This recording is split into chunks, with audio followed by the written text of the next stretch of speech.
So, ano tong COX-2? COX-2 enzymes. So, ito raw yung nagpo-produce ng prostaglandin o yung pain chemicals. So, itong COX-2 enzymes nagkukos ng sakit dahil siya ngayon nagpo-produce ng prostaglandin.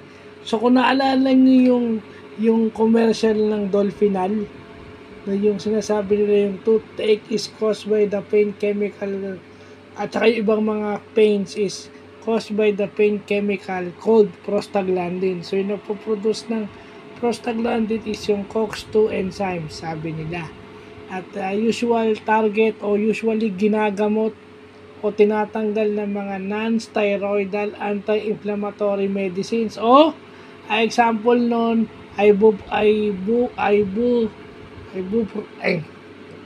ibuprofen.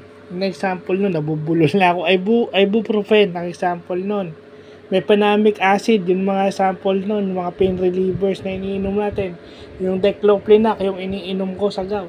Yun. So, yung mabuti may nalalaman tayo na tungkol sa gamot. Okay? So, at least, totally, inaano rin naman ako ni G na tinatawag, niloloko niya akong Dr. JJ. Panindigan na natin.